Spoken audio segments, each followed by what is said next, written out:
Hi, I'm Alli Kerr, Women's Fitness Expert, and we're going to talk about 4 common mistakes, workout mistakes that beginners make. And the first mistake that I see beginners making quite often is not eating before you exercise. So the first one, not eating first. Exercise and eating go hand in hand, and many people, because we're thinking we want to lose fat, we think, oh, I'll just exercise on an empty stomach. And if you're new to exercise, or if you've been exercising a while, food is actually fuel. And when you're exercising, you definitely need fuel so that you can get the most out of your workout and you can burn the most fat. If you are new to exercise and you don't eat before you exercise, exercise will actually cause your blood sugar to drop, and it can cause you to get faint, dizzy, nauseous, and not feel good, and then you won't even be able to complete your workout, which means you're definitely not going to get the most out of that workout. So eating first, especially if you're doing an intense workout, is very important before you exercise.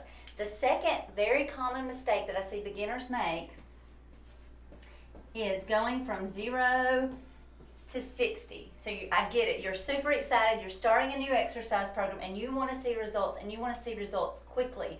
And so the tendency is to go from 0 to 60, from the couch to doing sprints or doing intense exercise when your body is not used to that and you're not used to the exercise. And the problem with going from 0 to 60 is it can cause a huge setback. And that setback could be an injury, which is worst case scenario, because our joints, our muscles, and our tendons and ligaments, they're not used to that type of intense exercise.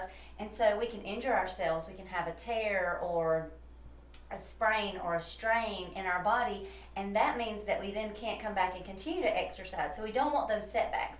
The other thing when we go from 0 to 60 is we can get so sore that we can't exercise for several days after that first workout session.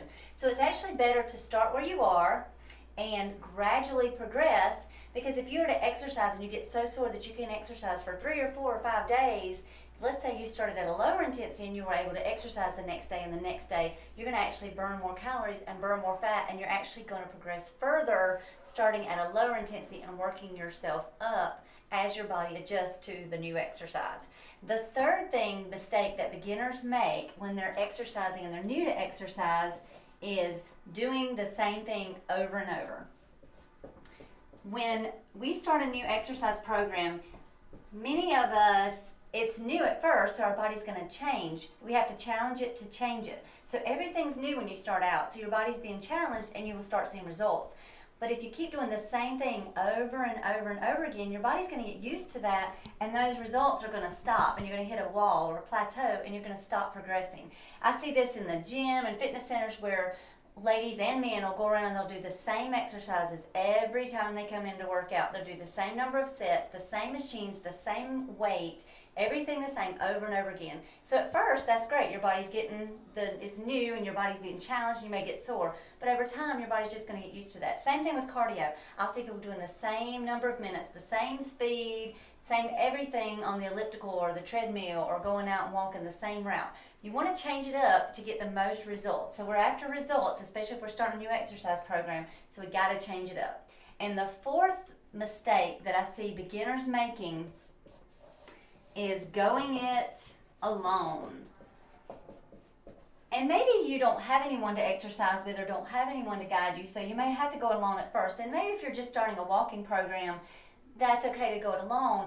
But if you're wanting to progress and keep progressing, if you're going it alone and you don't have any guidance, you may be doing things incorrectly or in the wrong form, which may be keeping you from getting to the results that you want to get to. And if you're going it alone, you don't have anyone to help hold you accountable. When you first start an exercise program, you may be very motivated and excited, and then that motivation is going to go up and down because every day is different. So if you've got someone to help keep you motivated and help hold you accountable, that's going to keep you on track so that you'll get more results as you go. Now, good news, kudos to you that you're watching this video. So even if you are having to go it alone, you're watching the video and getting some information and learning so that you don't make these mistakes that most beginners make. So the 4 common mistakes that beginners are making: not eating before you exercise, going from 0 to 60, doing the same thing over and over again over an extended amount of time, and going it alone. Let's keep these things in mind as we go forward, and congratulations for starting and getting started and being a beginner. I can't wait to see how you progress now that you know what to avoid. See you next time. If you enjoyed this video and you want to learn more, visit my blog, allikerr.com, and I have a free report for you there, and it reveals 7 little tweaks to drop 1 inch in 1 week from your belly. As always, share, like, and comment below and let me know what other tips you want to see. You can subscribe to this YouTube channel simply by clicking that little subscribe button below.